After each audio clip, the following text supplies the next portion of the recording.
In this video, we'll discuss the reasons you're out of control around food. There are many reasons a person may have an eating disorder, especially overeating. Depression is often associated with overeating. Sometimes overeating can be a result of depression.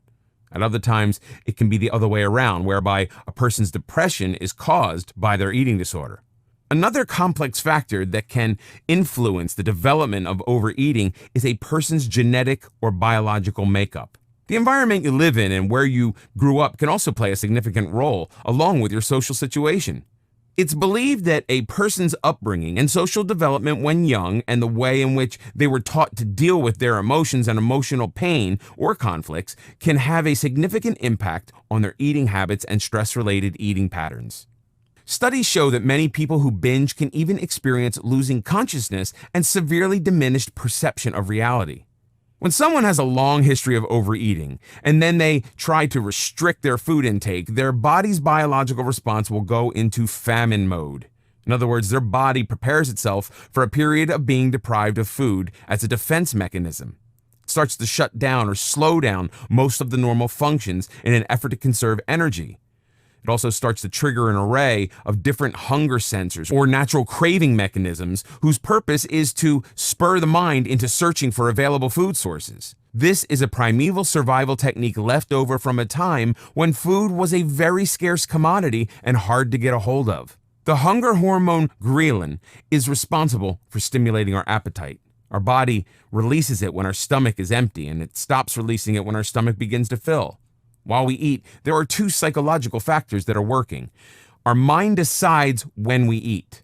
Although we are now creatures of habit, we once, and for most of our history, were hunters or hunted and gatherers and did not have a pattern of eating regularly, especially not 3 times a day. Science has not yet been able to explain how we get hungry or why we decide to start eating, but it's clear that there are many factors that come together to start the mind working in the process of getting us ready to eat. Although we think we are in control of what we eat, we think that our normal, rational, and fully conscious brain is deciding what and when we eat. We're very much influenced by physiological forces that most of us are unaware of. Some of the factors that influence our eating are our particular set of genes, our own hormones, the social cues we recognize, the behavior patterns we've learned, environmental factors including pollution levels, our circadian rhythm, the amount of energy we've been using, the last time we ate something. Although it is not scientifically proven, it is believed that there are 2 reasons we eat, or rather why we decide to eat. Either we get the nourishment and energy for our bodily needs, or homeostatic eating, or we eat to manage our emotions, or basically for pleasure, or hedonic eating. For most people, it's a matter of trying to do both. They look for food with a high nutritional value, but at the same time, they have to enjoy it. This, in theory, would satisfy both a person's emotional and physical needs, and that is if all of the available food had high nutritional content. But in reality, most of the food that is easily available to everyone today is highly processed food or junk food. These types of food are almost always made with a very low nutritional content, but a very high carbohydrate and chemical content. So it tastes good, highly addictive, but destroys your body. The burning question that no one wants to address is why people actually want to eat so much and why it's so hard for them to stop.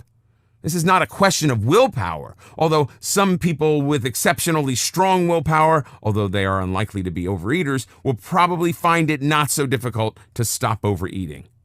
For most of us, the answer highly depends on our body types, how it reacts around food, our metabolism rate, and natural eating patterns.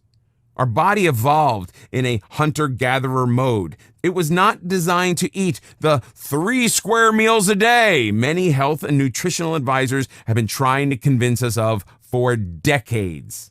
Our natural feeding rhythm is probably more like all other mammals in the world. They eat when they find or catch their food and have a cycle of eating what's available and storing any excess that they had consumed as fat, then waiting for the next meal.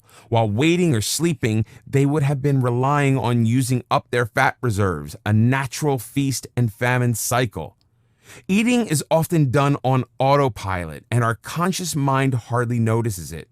Have you experienced instances when you snack on a bag of chips while doing something else, such as watching the television, but don't remember doing so until the whole bag was empty? This is an example of your overeating habits taking over your actions and subconscious mind without you knowing it.